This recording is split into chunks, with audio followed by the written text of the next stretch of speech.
देखो ଶିଖରେ ଆପଣଙ୍କୁ ସ୍ୱାଗତ। ଆଜି ମୁଁ ଆପଣଙ୍କ ପାଇଁ ନେଇ ଆସିଛି ଦେଶ ବିଦେଶର 30ଟି ଗୁରୁତ୍ୱପୂର୍ଣ୍ଣ ଖବର। ଆପଣଙ୍କୁ ଅନୁରୋଧ ଭିଡ଼ିଓଟିକୁ ସମ୍ପୂର୍ଣ୍ଣ ଦେଖିବେ। ନମ୍ବର 1, ଆଜି ଗୁରୁ ଦିବସ। 75 ଜଣଙ୍କୁ ମିଳିବ ଜାତୀୟ ଶିକ୍ଷକ ପୁରସ୍କାର। ଓଡ଼ିଶାରୁ 4 ଜଣ। ରାଷ୍ଟ୍ରପତି ଦ୍ରୌପଦୀ ମୁର୍ମୁ ଆଜି ଗୁରୁ ଦିବସ ଅବସରରେ ନୂଆଦିଲ୍ଲୀର ବିଜ୍ଞାନ ଭବନଠାରେ 75 ଜଣ ଶିକ୍ଷକଙ୍କୁ ଜାତୀୟ ଶିକ୍ଷକ ପୁରସ୍କାର 2023 ପ୍ରଦାନ କରିବେ। ପ୍ରତିବର୍ଷ ସେପ୍ଟେମ୍ବର 5 ତାରିଖରେ ଡକ୍ଟର ସର୍ବପଲ୍ଲୀ ରାଧାକ୍ରିଷ୍ଣନଙ୍କ ଜନ୍ମଦିନକୁ ଗୁରୁ ଦିବସ ଭାବେ ପାଳନ କରାଯାଇ ଆସୁଛି। ଚଳିତ ବର୍ଷଠାରୁ ଜାତୀୟ ଶିକ୍ଷକ ପୁରସ୍କାରର ପରିସର ବୃଦ୍ଧି କରାଯାଇଛି। ଏଥିମଧ୍ୟରେ ଉଚ୍ଚଶିକ୍ଷା ବିଭାଗର ଶିକ୍ଷକ ଓ ଦକ୍ଷତା ବୃଦ୍ଧି ମନ୍ତ୍ରଣାଳୟକୁ ସାମିଲ କରାଯାଇଛି। ଚଳିତ ବର୍ଷ ମୋଟ 50 ଜଣ ସ୍କୁଲ ଶିକ୍ଷକ, 13 ଜଣ ଉଚ୍ଚଶିକ୍ଷାନୁଷ୍ଠାନ ଶିକ୍ଷକ ଓ ଦକ୍ଷତା ବୃଦ୍ଧି ମନ୍ତ୍ରଣାଳୟର 12 ଜଣ ଶିକ୍ଷକ ଏହି ପୁରସ୍କାର ଲାଭ କରିବେ। ଚଳିତ ବର୍ଷ ଓଡ଼ିଶାରୁ ଶଶି ଶେଖର କରଶର୍ମା, ସୁଭାଷ ଚନ୍ଦ୍ର ରାଉତ, ରବି ନାରାୟଣ ସାହୁ ଏବଂ ସୁନିତା ସିଂ ଜାତୀୟ ଶିକ୍ଷକ ପୁରସ୍କାର ପାଇଁ ମନୋନୀତ ହୋଇଛନ୍ତି। ପୁରସ୍କୃତ ହୋଇଥିବା ଶିକ୍ଷକମାନେ ପ୍ରଧାନମନ୍ତ୍ରୀ ନରେନ୍ଦ୍ର ମୋଦିଙ୍କ ସହ ବାର୍ତ୍ତାଳାପ କରିବାର ସୁଯୋଗ ପାଇବେ। ନମ୍ବର 2, ମୁଖ୍ୟମନ୍ତ୍ରୀଙ୍କ ବଡ଼ ନିଷ୍ପତ୍ତି।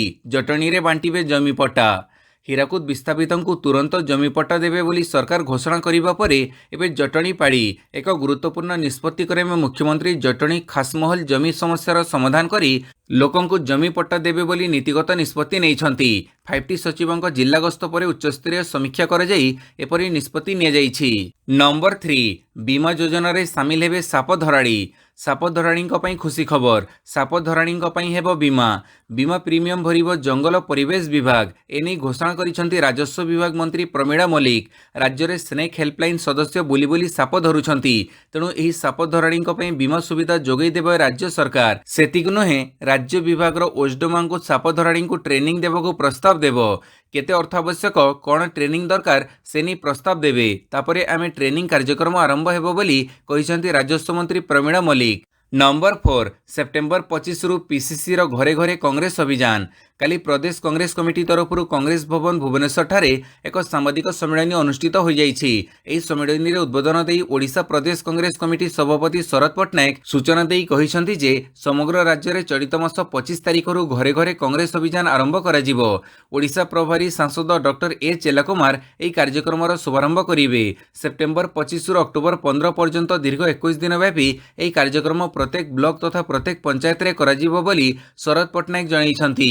ପାଣିପାଗ ସୂଚନା। ଆଜି ଲଘୁଚାପ 3 ଜିଲ୍ଲାରେ ପ୍ରବଳ ବର୍ଷିବ। ଆଜି ଉତ୍ତର ପଶ୍ଚିମ ପାର୍ଶ୍ୱବର୍ତ୍ତୀ ପଶ୍ଚିମ କେନ୍ଦ୍ରୀୟ ବଙ୍ଗୋପସାଗର ଅଞ୍ଚଳରେ ଏକ ଲଘୁଚାପ କ୍ଷେତ୍ର ସୃଷ୍ଟି ହେବାର ସମ୍ଭାବନା ରହିଛି। ଆଜି ମାଲକାନଗିରି, କୋରାପୁଟ, ନବରଙ୍ଗପୁର ଆଦି ଜିଲ୍ଲାରେ ପ୍ରବଳରୁ ଅତି ପ୍ରବଳ ବର୍ଷା ହେବ। ଏହି 3 ଜିଲ୍ଲା ପାଇଁ ଆଞ୍ଚଳିକ ପାଣିପାଗ ବିଜ୍ଞାନ କେନ୍ଦ୍ର ପକ୍ଷରୁ ଅରେଞ୍ଜ ୱାର୍ଣ୍ଣିଂ ଜାରି କରାଯାଇଛି। ଏଠାରେ 70ରୁ 200 ମିଲିମିଟର ଯାଏଁ ବର୍ଷା ସମ୍ଭାବନା ରହିଛି। ସେହିଭଳି ରାୟଗଡ଼ା, କନ୍ଧମାଳ, ବୌଦ୍ଧ, ନୂଆପଡ଼ା, ବଲାଙ୍ଗୀର, ବରଗଡ଼, ଝାରସୁଗୁଡ଼ା, ସୁନ୍ଦରଗଡ଼, କେନ୍ଦୁଝର, ମୟୂରଭଞ୍ଜ, କଳାହାଣ୍ଡି, ସୁବର୍ଣ୍ଣପୁର, ସମ୍ବଲପୁର ଆଦି ଜିଲ୍ଲାରେ 70ରୁ 110 ମିଲିମିଟର ବର୍ଷା ସମ୍ଭାବନା ରହିଛି। ଏଣୁ ଏହିସବୁ ଜିଲ୍ଲା ପାଇଁ ପାଣିପାଗ କେନ୍ଦ୍ର ପକ୍ଷରୁ ୟେଲୋ ୱାର୍ଣ୍ଣିଂ ଜାରି ହୋଇଛି। ନମ୍ବର 6, କଟକ ବୋର୍ଡ ଅଫିସ୍ ଆଗରେ ଗର୍ଜିଲେ ଓଟିଇଟି ପରୀକ୍ଷାର୍ଥୀ। ଓଡ଼ିଶା ଶିକ୍ଷକ ଯୋଗ୍ୟତା ପରୀକ୍ଷା ଓଟିଇଟି ପରିଚାଳନା ଓ ଫଳ ପ୍ରକାଶନରେ ବ୍ୟାପକ ଅନିୟମିତତା ହୋଇଥିବା ଅଭିଯୋଗ କରି ସୋମବାର କଟକସ୍ଥିତ ମାଧ୍ୟମିକ ଶିକ୍ଷା ପରିଷଦ ସମ୍ମୁଖରେ ଶତାଧିକ ଓଟିଇଟି ପରୀକ୍ଷାର୍ଥୀ ବିକ୍ଷୋଭ ପ୍ରଦର୍ଶନ କରିଛନ୍ତି। ପରୀକ୍ଷାର୍ଥୀମାନେ ବୋର୍ଡ କାର୍ଯ୍ୟାଳୟ ଘେରାଉ କରିବା ସହ ମାର୍କର ଉପଯୁକ୍ତ ସଂଶୋଧନ ଓ 10ଟି ଗ୍ରେସ୍ ମାର୍କ ପ୍ରଦାନ ପାଇଁ ଦାବି କରିଥିଲେ। ସେହିପରି ପ୍ରଶ୍ନପତ୍ର ପ୍ରକାଶ ଓ ପରୀକ୍ଷାଫଳ ପ୍ରକାଶରେ ମଧ୍ୟ ତ୍ରୁଟି ହୋଇଥିବା ସେମାନେ ଅଭିଯୋଗ କରିଛନ୍ତି। ପ୍ରତି ପ୍ରଶ୍ନ ପିଛା 500 ଟଙ୍କା ଲେଖାଏଁ ଦେଇ ଆମେ ଉତ୍ତରକୁ ଚ୍ୟାଲେଞ୍ଜ କରିଥିଲୁ, କିନ୍ତୁ ଆମ ମାର୍କରେ ସଂଶୋଧନ କରାଯାଇ ନାହିଁ। ସେହିପରି ଅର୍ଥ ଫେରସ୍ତ କରିନଥିବା ପ୍ରଶାସନ ପକ୍ଷରୁ କୁହାଯାଇଛି। ଓଏମ୍ଆର୍ ସିଟ୍ ଆମକୁ ଯୋଗାଇ ଦେଲେ ସତ୍ୟାସତ୍ୟ ପଦାକୁ ଆସିବ, କିନ୍ତୁ ପ୍ରଶାସନ ଏଥିପ୍ରତି ଦୃଷ୍ଟି ଦେଉନଥିବା ଅଭିଯୋଗ ହୋଇଛି। ନମ୍ବର 7, ଜହ୍ନରେ ପୁଣି ଉଡ଼ିଲା ଲ୍ୟାଣ୍ଡର ବିକ୍ରମ। 70 ସେଣ୍ଟିମିଟର ଦୂରରେ ସଫ୍ଟ ଲ୍ୟାଣ୍ଡିଂ। ଚନ୍ଦ୍ର ମିଶନରେ ଇସ୍ରୋକୁ ଆଉ ଏକ ସଫଳତା। ଜହ୍ନରେ ଲମ୍ଫ ମାରିଲା ବିକ୍ରମ ଲ୍ୟାଣ୍ଡର। ଲ୍ୟାଣ୍ଡର ବିକ୍ରମ ନିଜ ସ୍ଥାନରୁ 40ରୁ 30 ସେଣ୍ଟିମିଟର ଦୂର ଭିନ୍ନ ଏକ ସ୍ଥାନରେ ଅବତରଣ କରିଛି। ଏହା ସହିତ ଭାରତୀୟ ମହାକାଶ ଗବେଷଣା ସଂସ୍ଥା ପେଲୋଡର ର୍ୟାମ୍ପ ଚାସ୍ତେ ଇସ୍ଲାର ସଫଳ ମୁତୟନ। ଇସ୍ରୋ ପକ୍ଷରୁ ଦିଆଯାଇଥିବା ସୂଚନା ମୁତାବକ ଲ୍ୟାଣ୍ଡର ବିକ୍ରମ ନିଜର ଇଞ୍ଜିନ୍ ନିଜେ ଷ୍ଟାର୍ଟ କରି 40 ସେଣ୍ଟିମିଟର ଉପରକୁ ଉଠିବା ପରେ ସଫ୍ଟ ଅବତରଣ କରିଛି। ବିକ୍ରମ ଉପରକୁ ଉଠିବା ସହ 30ରୁ 40 ସେଣ୍ଟିମିଟର ଦୂରତାରେ ପୁଣି ସୁରକ୍ଷିତ ଅବତରଣ ମଧ୍ୟ କରିଛି।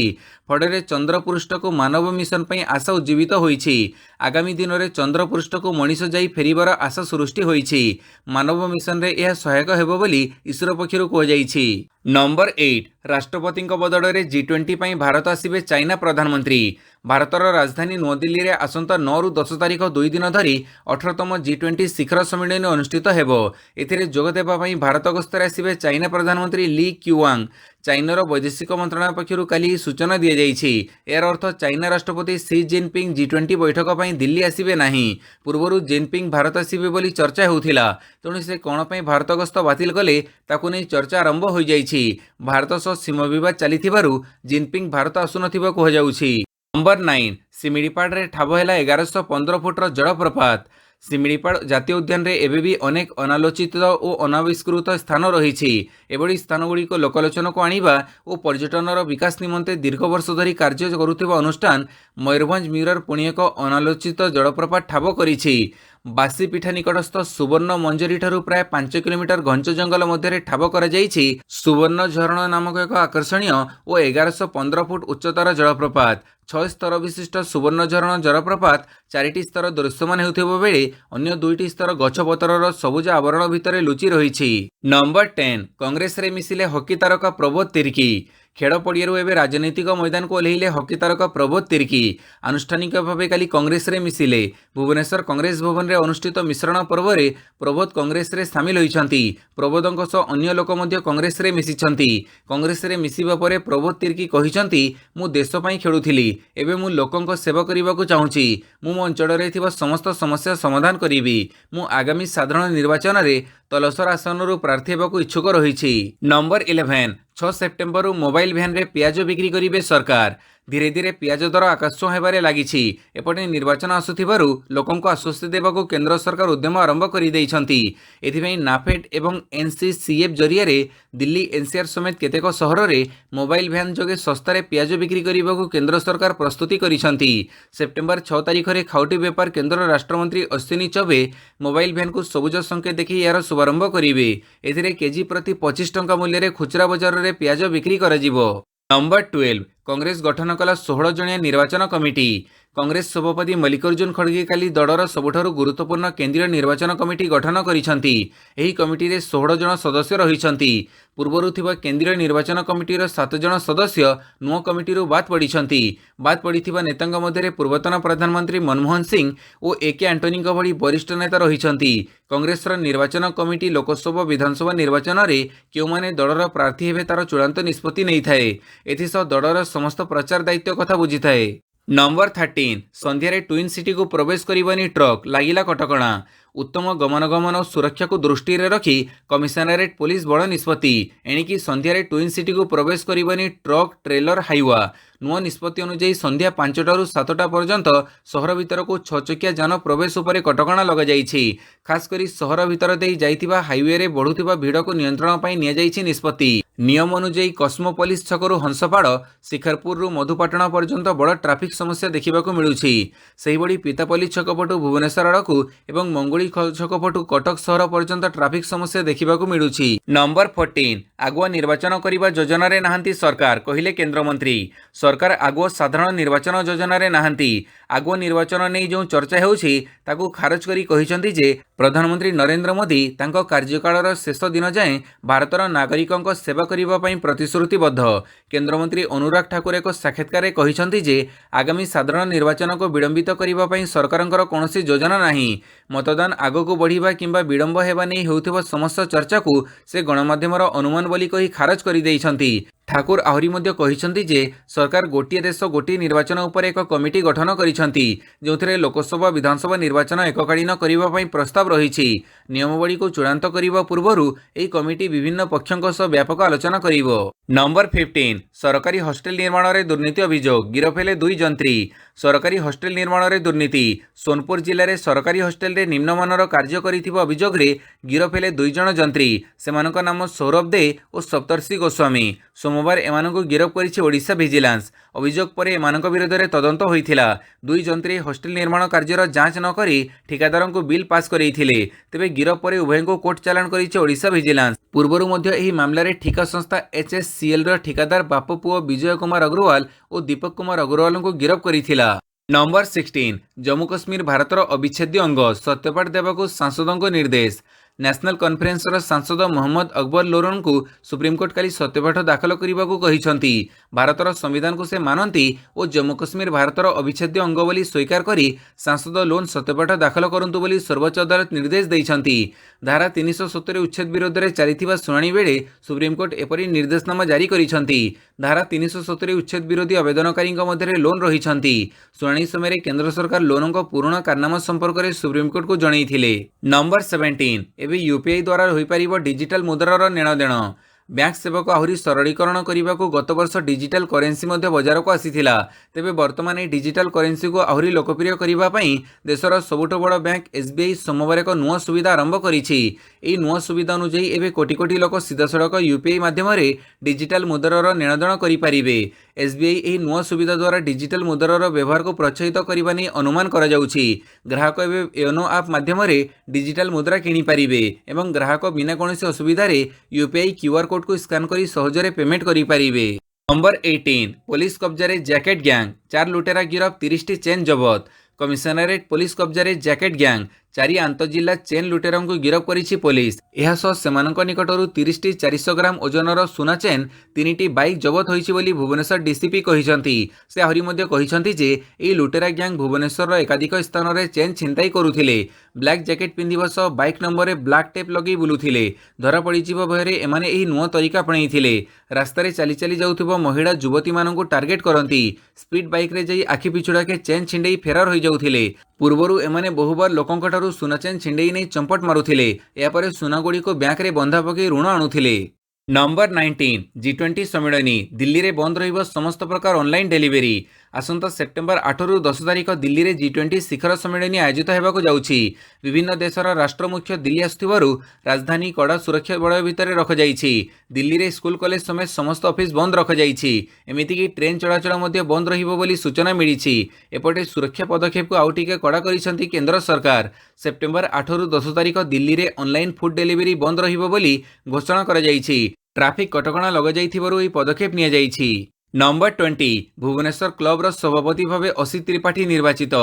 अवसरप्राप्त प्रशासनिक अधिकारी असित कुमार त्रिपाठी क्रमगत तृतीय थर पर भुवनेश्वर क्लब सभापति भाव निर्वाचित होइछंती। 1136 खंड भोट मध्यरु 921 खंड भोट पाई तपेश राय को सीधासड़क मुकाबला रे परास्त करिसंती। श्री राय 207 खंड भोट पाइथिले। ओडिशार पूर्वतन मुख्य शासन सचिव असित त्रिपाठी 2020 डिसेम्बर अवसर ग्रहण करिबा परठारु मुख्यमंत्री नवीन पट्टनायक प्रमुख परामर्शदाता तथा पश्चिम ओडिशा विकास परिषद अध्यक्ष हेबा कार्य करि आसुछंती। या पूर्वरु क्लब सभापति पद पई होइतिबा दुईटी निर्वाचन रे मध्य से विजयी होइथिले। नंबर 21 सनातन धर्म विषय जहाँ कहिछि ठीक कहिछि ओ बारंबार कहिबी कहले उदयनिधि स्टालिन। सनातन धर्म विरोध में नाना कथा कहवा पर यार मूलोत्पाटन कथा कहूथुबा तमिलनाडु मंत्री उदयनिधि स्टालिन पुणी थे धमक देइछंती। से कथा थरे नुहे बरं बारंबार कहिबे बोली कहिछंती। तेबे से केवल जातिगत विभेद सृष्टि करने को विरोध करुछंती बोली उदयनिधि कहिछंती।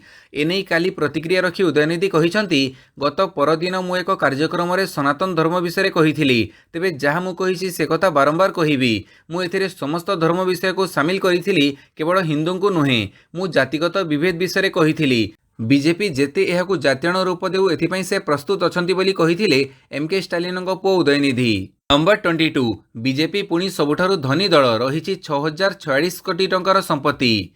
देश में 8 जातीय राजनीतिक दल 2021-22 आर्थिक वर्ष में निज पाखरे रखिथिबा संपत्ति संपर्क में घोषणा करिसंती। घोषणा अनुसार सेमानक पाखरे मोट 8829.15 कोटी टंकार संपत्ति रहिछि। सेहिपरि पुणी थरे केंद्र में क्षमतासीन बीजेपी सबुठारु धनी राजनीतिक दलर मान्यता पाइछि। दल 6046.81 कोटी टंकार मालिक बोली घोषणा करिछि। 2020-21 तुलन में बीजेपी संपत्ति मूल्य 21.17% वृद्धि पाइछि। କଂଗ୍ରେସର ସମ୍ପତ୍ତି 16.58% ବୃଦ୍ଧି ପାଇଛି। 2020-21ରେ ଦଳର ମୋଟ ସମ୍ପତ୍ତିର ମୂଲ୍ୟ 691.11 କୋଟି ରହିଥିଲା। 2021-22ରେ ଏହା 805.68 କୋଟି ଅଛି। ମାୟାବତୀଙ୍କ ବିଏସ୍ପି एकमात्र ଜାତୀୟ ରାଜନୈତିକ ଦଳ ଯାହାର ବାର୍ଷିକ ସମ୍ପତ୍ତିର ମୂଲ୍ୟ ହ୍ରାସ ପାଇଛି। ନମ୍ବର 23 ସୁପ୍ରିମକୋର୍ଟଙ୍କ ହସ୍ତକ୍ଷେପ ପରେ ଅଧ୍ୟାପକଙ୍କ ଚାକିରି ଫେରାଇଲେ ସରକାର। ଜାମ୍ମୁ କାଶ୍ମୀରରେ ଧାରା 370 ଉଚ୍ଛେଦ ବିରୋଧରେ ସୁପ୍ରିମକୋର୍ଟରେ ହାଜର ହୋଇଥିବାରୁ ଚାକିରି ହରାଇଥିଲେ ଅଧ୍ୟାପକ ଜହୁର ଅହମଦ ଭଟ୍ଟ। ହେଲେ ସୁପ୍ରିମକୋର୍ଟଙ୍କ ହସ୍ତକ୍ଷେପ ପରେ ସେ ପୁଣି ଥରେ ଚାକିରି ଫେରି ପାଇଛନ୍ତି। ଜାମ୍ମୁ କାଶ୍ମୀର ସରକାର ତାଙ୍କ ନିଲମ୍ବନ ନିର୍ଦ୍ଦେଶକୁ ପ୍ରତ୍ୟାହାର କରିନେଇଛନ୍ତି। ସୁପ୍ରିମକୋର୍ଟରେ ଧାରା 370 ଉଚ୍ଛେଦ ସମ୍ପର୍କରେ ଶୁଣାଣି ଚାଲିଥିବା ବେଳେ ରାଜନୀତି ବିଜ୍ଞାନର ଅଧ୍ୟାପକ ଜହୁର ଅହମଦ ଭଟ୍ଟ ଚାକିରି ହରାଇଥିବା କଥା ସାମ୍ନାକୁ ଆସିଥିଲା। ଏହି ମାମଲାର ଯାଞ୍ଚ କରିବାକୁ କୋର୍ଟ ନିର୍ଦ୍ଦେଶ ଦେଇଥିଲେ। ସରକାରୀ ଓକିଲ ସଲିସିଟର ଜେନେରାଲ ତୁଷାର ମେହତା ମଧ୍ୟ ଏଭଳି ନିଲମ୍ବନକୁ ବେଆଇନ ବୋଲି କହିଥିଲେ। ନମ୍ବର 24 ମଣିପୁରରେ ହିଂସା ସୃଷ୍ଟି କରୁଥିବା ଅଭିଯୋଗରେ ଏଡିଟର ଗିଲ୍ଡ ଅଫ୍ ଇଣ୍ଡିଆ ବିରୁଦ୍ଧରେ ମାମଲା ରୁଜୁ। ମଣିପୁର ହିଂସା ପାଇଁ ଗଣମାଧ୍ୟମ ସମ୍ପାଦକଙ୍କ ପାଇଁ ଥିବା ସଂସ୍ଥା ଏଡିଟର ଗିଲ୍ଡ ଅଫ୍ ଇଣ୍ଡିଆକୁ ଦାୟୀ କଲେ ମଣିପୁର ମୁଖ୍ୟମନ୍ତ୍ରୀ। ଏଥିପାଇଁ ଏଡିଟର ଗିଲ୍ଡ ଅଫ୍ ଇଣ୍ଡିଆର ଅଧ୍ୟକ୍ଷଙ୍କ ସମେତ 3 ଜଣଙ୍କ ବିରୋଧରେ ମାମଲା ରୁଜୁ କରିଛନ୍ତି ମଣିପୁର ସରକାର। ରାଜ୍ୟରେ ଏମାନେ ହିଂସା ସୃଷ୍ଟି କରୁଛନ୍ତି ବୋଲି ମଣିପୁର ସରକାର ଅଭିଯୋଗ କରିଛନ୍ତି। ମଣିପୁର ହିଂସାକୁ ନେଇ ନିକଟରେ ଏଡିଟର ଗିଲ୍ଡ ଅଫ୍ ଇଣ୍ଡିଆ ରାଜ୍ୟ ସରକାରଙ୍କୁ ଦାୟୀ କରିଥିଲା। ରାଜ୍ୟରେ ହେଉଥିବା ଜାତିଗତ ହିଂସା ସମ୍ପର୍କରେ ଗଣମାଧ୍ୟମଗୁଡ଼ିକର ରିପୋର୍ଟ ଏକପାଖିଆ। ରାଜ୍ୟ ସରକାର ଦଳୀୟ ସ୍ୱାର୍ଥରେ କାମ କରୁଛି ବୋଲି ସଂସ୍ଥା ଅଭିଯୋଗ କରିଥିଲେ। ନମ୍ବର 25 ମୁରଲୀଧରନଙ୍କ ବାୟୋପିକ୍ 800ର ଟ୍ରେଲର ଲଞ୍ଚ କରିବେ Sachin. Master blaster Sachin Tendulkar September 5ରେ ଶ୍ରୀଲଙ୍କାର ମହାନ କ୍ରିକେଟର ମୁଥିଆ ମୁରଲୀଧରନଙ୍କ ବାୟୋପିକ୍ର ଟ୍ରେଲର ଲଞ୍ଚ କରିବେ। ଏହି ଫିଲ୍ମର ନାମ 800 ରଖାଯାଇଛି। ମୁରଲୀଙ୍କ ଭୂମିକା ମଧୁର ମିତ୍ତଲ କରୁଛନ୍ତି। ସେ ଓସ୍କାର ବିଜେତା ଫିଲ୍ମ ସ୍ଲମଡଗ୍ ମିଲେନିୟମରେ ସଲିମ ଅଲିଙ୍କ ଭୂମିକା କରିଥିଲେ। MS ଶ୍ରୀପତି ଏହାର କାହାଣୀ ଲେଖିବା ସହ ନିର୍ଦ୍ଦେଶନା ମଧ୍ୟ ଦେଇଛନ୍ତି। ଫିଲ୍ମଟି ତେଲୁଗୁ, ତାମିଲ ଓ ହିନ୍ଦୀ ଭାଷାରେ ରିଲିଜ୍ ହେବ। ମୁରଲୀଙ୍କ ପରିବାର ଭାରତୀୟ ଅଟନ୍ତି। ସେ ତାଙ୍କ କ୍ୟାରିୟରରେ 133 ଟେଷ୍ଟ, 350 ଏକଦିବସୀୟ ଓ 12ଟି T20 ମ୍ୟାଚ୍ ଖେଳିଛନ୍ତି। ସେ ଟେଷ୍ଟ କ୍ରିକେଟରେ 800 ୱିକେଟ୍ ନେଇଥିବାରୁ ଫିଲ୍ମର ନାମ 800 ରଖାଯାଇଛି। ନମ୍ବର 26 ୟୁକ୍ରେନ ଉପରେ ରୁଷର ଡ୍ରୋନ୍ ଆକ୍ରମଣ, ଡାନୁବ ବନ୍ଦର ଧ୍ୱଂସ। ୟୁକ୍ରେନର ଡାନୁବ ବନ୍ଦର ଉପରେ ଭୟଙ୍କର ଡ୍ରୋନ୍ ଆକ୍ରମଣ। ରୁଷ ସେନା ଏକା ସାଙ୍ଗରେ 25ଟି ଡ୍ରୋନ୍ ମାଧ୍ୟମରେ ୟୁକ୍ରେନ ବନ୍ଦରକୁ ଟାର୍ଗେଟ କରିଥିଲା। ଆକ୍ରମଣରେ ଡାନୁବ ବନ୍ଦର ଧ୍ୱଂସ ହୋଇଯାଇଛି। ଆକ୍ରମଣ ପରେ ୟୁକ୍ରେନର ପ୍ରତିରକ୍ଷା ମନ୍ତ୍ରଣାଳୟ ଡ୍ରୋନ୍ ଆକ୍ରମଣର ଫଟୋ ସେୟାର କରିଛି। ୟୁକ୍ରେନ ଲେଖିଛି, ପୁଣି ଥରେ ରୁଷୀୟ ଆତଙ୍କବାଦୀ ୟୁକ୍ରେନର ବନ୍ଦର ଭିତ୍ତିଭୂମି ଉପରେ ଆକ୍ରମଣ କରିଛନ୍ତି। ଏହି ସମୟରେ ରୁଷ 25ଟି ଶହୀଦ 136x131 ଲଢୁଆ ଡ୍ରୋନ୍ ଡାନୁବ ବନ୍ଦର ଉପରେ ଆକ୍ରମଣ କରିଥିଲା। ହେଲେ ଏହି ଡ୍ରୋନ୍ ମଧ୍ୟରୁ 22ଟିକୁ ଖସାଇ ଦିଆଯାଇଥିଲା। ଆକ୍ରମଣ ପରେ ବନ୍ଦରରେ ଭୟାବହ ଅଗ୍ନିକାଣ୍ଡ ଘଟିଥିଲା। ନମ୍ବର 27 ଫ୍ରାନ୍ସରେ ଭାରତୀୟ ଶିକ୍ଷାର୍ଥୀଙ୍କୁ ଛାତ୍ରବୃତ୍ତି, 15 କୋଟି ଟଙ୍କାର ସହାୟତା ଘୋଷଣା। ଭାରତୀୟ ଛାତ୍ରଛାତ୍ରୀଙ୍କୁ ଫ୍ରାନ୍ସ ସରକାରଙ୍କ ପ୍ରୋତ୍ସାହନ। ବିଶ୍ୱବିଦ୍ୟାଳୟରେ ପଢ଼ୁଥିବା ଭାରତୀୟ ପ୍ରବାସୀ ଛାତ୍ରଙ୍କୁ ଛାତ୍ରବୃତ୍ତି ମିଳିବ। ଏଥିପାଇଁ ଫ୍ରାନ୍ସ ସରକାର 15 କୋଟି ଟଙ୍କା ଖର୍ଚ୍ଚ କରିବେ। ଫ୍ରାନ୍ସର ବିଶ୍ୱବିଦ୍ୟାଳୟରେ ଭାରତୀୟ ଛାତ୍ରଙ୍କ ସଂଖ୍ୟା ବୃଦ୍ଧି ପାଇଁ ଏପରି ଯୋଜନା ହୋଇଛି। ଏନେଇ ଭାରତରେ ଅବସ୍ଥାପିତ ଥିବା ଫ୍ରାନ୍ସ ରାଜଦୂତ ମହମ୍ମଦ ଇମାନୁଏଲ ଲେନିନ୍ କହିଛନ୍ତି। ବିଶ୍ୱବିଦ୍ୟାଳୟ ସ୍ତରରେ ଭାରତୀୟ ପ୍ରବାସୀ ଛାତ୍ରଙ୍କ ପାଇଁ ଫ୍ରାନ୍ସିସ୍ ସରକାର ନୂଆ ରୋଡମ୍ୟାପ୍, ନୂଆ ପାଠ୍ୟକ୍ରମ ଏବଂ ନାମାଙ୍କନର ପରିସଂଖ୍ୟାନ ବିକାଶ ବକ୍ର ଛାତ୍ରଛାତ୍ରୀଙ୍କ ପାଇଁ ବିଭିନ୍ନ ଯୋଜନା, ଛାତ୍ରବୃତ୍ତି ଆଦି ବ୍ୟବସ୍ଥା ହୋଇଥିବା ଫ୍ରାନ୍ସ ରାଜଦୂତ କହିଛନ୍ତି। ନମ୍ବର 28 ଏସିଆ କପ୍, ନେପାଳକୁ 10 ୱିକେଟରେ ହରାଇ ସୁପର 4ରେ ଭାରତ। ବୋଲରଙ୍କ ମାପଚୁପ ବୋଲିଂ ପରେ ଓପନର ରୋହିତ ଶର୍ମା ଓ ଶୁଭମନ ଗିଲଙ୍କ ଦମଦାର ଅର୍ଦ୍ଧଶତକ ବଳରେ ଭାରତ ଗ୍ରୁପ୍ ଏର ବର୍ଷା ବାଧାପ୍ରାପ୍ତ ଶେଷ ଲିଗ୍ ମ୍ୟାଚ୍ରେ ନେପାଳକୁ ଡକୱର୍ଥ ଲୁଇସ୍ ନିୟମ ଅନୁସାରେ 10 ୱିକେଟରେ ପରାସ୍ତ କରିଛି। DLS ଅନୁସାରେ ଧାର୍ଯ୍ୟ 145 ରନ୍ର ବିଜୟ ଲକ୍ଷ୍ୟକୁ ଭାରତ 20.1 ଓଭରରେ ବିନା ୱିକେଟ୍ ହରାଇ ହାସଲ କରିନେଇଛି। ଅଧିନାୟକ ରୋହିତ ଶର୍ମା 74 ରନ୍ ଓ ଶୁଭମନ ଗିଲ୍ 67 ରନ୍ର ଅପରାଜିତ ଇନିଂସ ଖେଳି ଦଳକୁ 10 ୱିକେଟରେ ସହଜ ବିଜୟ ଦେଇଛନ୍ତି। ମ୍ୟାଚ୍ ଜିତିବା ସହ ଗ୍ରୁପ୍ ଏରୁ ପାକିସ୍ତାନ ପରେ ଭାରତ ସୁପର 4ରେ ପ୍ରବେଶ କରିଛି। ପ୍ରଥମେ ବ୍ୟାଟିଂ କରି ନେପାଳ 48.2 ଓଭରରେ 230 ରନ୍ରେ ଅଲଆଉଟ୍ ହୋଇଥିଲା। ନମ୍ବର 29 ଏସିଆ କପ୍ରେ ବଡ଼ ପରିବର୍ତ୍ତନ, ଫାଇନାଲ ସହ ସୁପର 4ର ସମସ୍ତ ମ୍ୟାଚ୍ ହମ୍ବନଟୋଟୋ ଗ୍ରାଉଣ୍ଡରେ। ଏସିଆ କପ୍ 2023କୁ ନେଇ ଆସିଛି ବଡ଼ ଖବର। ଟୁର୍ଣ୍ଣାମେଣ୍ଟ ମଝିରେ ଏସିଆ କ୍ରିକେଟ ପରିଷଦ ଏକ ବଡ଼ ନିଷ୍ପତ୍ତି ନେଇଛି। ଶ୍ରୀଲଙ୍କାର କଲମ୍ବୋରେ ହେବାକୁ ଥିବା ଫାଇନାଲ ସମେତ ସୁପର 4ର ସମସ୍ତ ମ୍ୟାଚ୍ ହମ୍ବନଟୋଟୋକୁ ସ୍ଥାନାନ୍ତର କରାଯାଇଛି। ମ୍ୟାଚ୍ ସ୍ଥାନାନ୍ତର ନେଇ ପଲ୍ଲିକଲ ଏବଂ ଡାମ୍ବୁଲା ଷ୍ଟାଡିୟମ ଉପରେ ମଧ୍ୟ ବିଚାର କରାଯାଇଥିଲା, କିନ୍ତୁ ଶେଷରେ ସୁପର 4ର ସମସ୍ତ ମୁକାବିଲା ହମ୍ବନଟୋଟୋ ସ୍ଥାନାନ୍ତର କରିବାକୁ SCC ନିଷ୍ପତ୍ତି ନେଇଛି। ସମ୍ପ୍ରତି କଲମ୍ବୋରେ ପ୍ରବଳ ବର୍ଷା ଜାରି ରହିଛି। ପାଣିପାଗ ବିଭାଗ ଅନୁଯାୟୀ ଏଠାରେ ଆଗାମୀ କିଛି ଦିନ ଲଗାଣ ବର୍ଷା ହେବ। ଏହି କାରଣରୁ କଲମ୍ବୋକୁ ସମସ୍ତ ମୁକାବିଲା ସ୍ଥାନାନ୍ତର କରାଯାଇଛି। ନମ୍ବର 30 ଏସିଆ କପ୍ 2023 ବାଂଲାଦେଶର ପ୍ରଥମ ବିଜୟ। ଚଳିତ ଏସିଆ କପ୍ରେ ଖାତା ଖୋଲିଲା ବାଂଲାଦେଶ।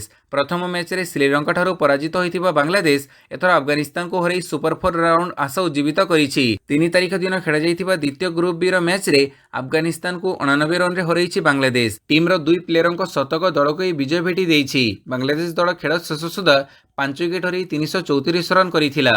अफगानिस्तान 44 ओवर 3 बॉल रे दलर समस्त विकेट हरई 245 रन संग्रह करिथिला। फଳରେ 89 रन रे बांग्लादेश এই मैच को जीति नेछि। भिडियोटी को संपूर्ण देखिथिबारु बहुत बहुत धन्यवाद।